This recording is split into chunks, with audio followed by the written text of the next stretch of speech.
Hi everyone, it's your boy Zach. So sometimes I really want to do a video, and sometimes I'm kind of on the fence. It's like, this could be a community post. But also, I just have questions. I was like, oh, I'll ask people questions. Okay, so I had a battery in my Android phone that expanded, which isn't good, right? Um, can this be replaced, or do I have to get a new phone? That's the first question. I think I had a second one, but I forgot about it. But anyway, so the sassy uncles who don't have a crush on Pedro Pascal, they don't. It's not true.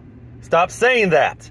Are talking about Pedro Pascal for the millionth time, and then talking about the fatigue about him. And as I've said before, they're trying to spin a narrative.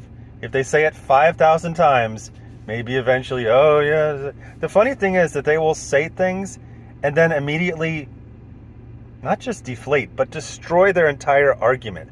They'll be like, well, he's a really good actor.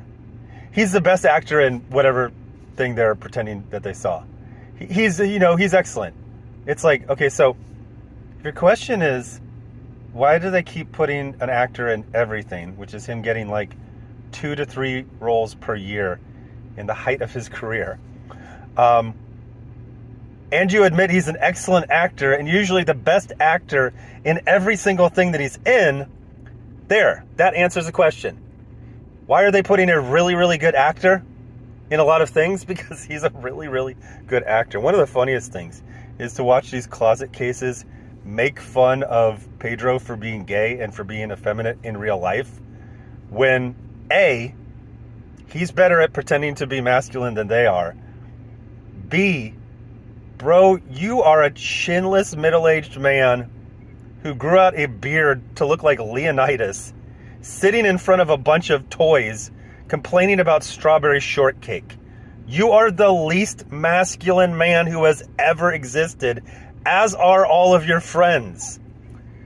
One of the latest things, I'm always getting these, Zach, you have to understand, it's usually something either I already know or something that just isn't true. But now I'm getting, it's like, well, he's not brushing his teeth, but he is washing his hair now. Bro, he's like 40. So I thought I would take some time here to explain the appeal of Pedro Pascal. From someone who, I don't know, I like him just fine. He's been around forever. I only started really being aware of him in, what was it called? Triple Frontier? Triple Canopy? Triple Frontier, I think it was called.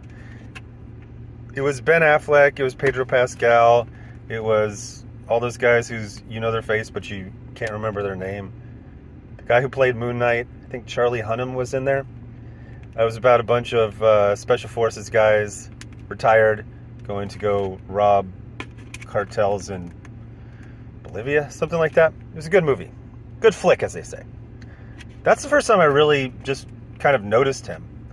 And I was like, oh, this guy's really good. He's very believable as a Special Forces guy.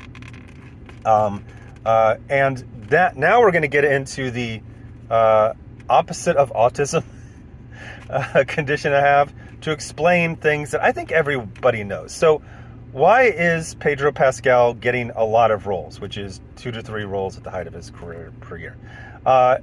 Besides him being a good actor, which should just answer it right there. Well, a lot of it has to do with his looks and his, God, it really isn't worth it. Like, you could just say, like, these guys are shitheads, and that should be the response to everything. They're like, oh, he's just getting a lot of roles because he's Hispanic and his name is Pedro. It's like, okay. So you got nothing. You have nothing intelligent to say at all. So he's a very good actor. Usually the best actor in any show or movie he's in. He's better than his peers. So that should answer 90%, actually probably 70% of that. Another one is his looks, his stature, and his aura, we'll call it. So he is unconventionally handsome, which makes him interesting to look at, because your brain is like kind of lumpy face, droopy eyes, and yet women love him, men love him. And it is because he has a distinct look. A lot of, handsome people kind of look the same. He is very memorable. You don't mistake him for anyone else. Basic things, he's got a full head of hair. This is a basic thing for handsomeness and getting work. He's, what is he, around 6 foot tall? So he's got that good, like, not like an action hero, but I guess like a dad, you know, like a dad who builds stuff. So he's built like that. So even though he's effeminate and gay, he gives off like father, you know? So he also seems like a nice guy. So you get this guy who's like licking candy canes and shit, dancing around and twerking. And his whole career is playing generals, soldiers, mercenaries. What is that weird phrase for business magnates?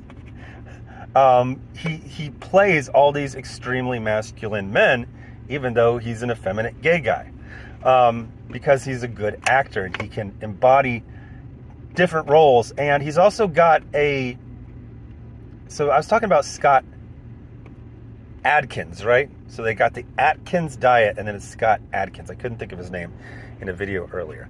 And I remember they were talking about him for Bruce Wayne. It's like, oh, okay, you know, he's got the dark hair, he's got the build, and it's just like, no. There's something about this guy that just screams pub. Like, he's a guy from the pub. He's not Bruce Wayne. But Pedro Pascal, he can play, you know, working class. He can be a convincing billionaire. He can be a freaking mercenary, a soldier. He can play a lot of different roles. So he's very versatile in that regard. So, yeah, so why does he get a lot of roles? Really good actor.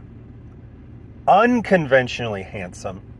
He gives off an aura of a father, a protector, and he is very good at playing the roles that most movies are built around. Soldier, general, mercenary, businessman. He's really good in all of this stuff. So this is a basic, I mean, everyone who wants to understand this mystery can very easily. I don't think anyone can't intuit or realize all of these things. But the sassy uncles who don't have a crush on Pedro Pascal, stop saying that. It's not true. They don't. They're just in a all-man coffee clutch about this gay Chilean who they just can't stop thinking about. Anyway, thanks for watching. Bye.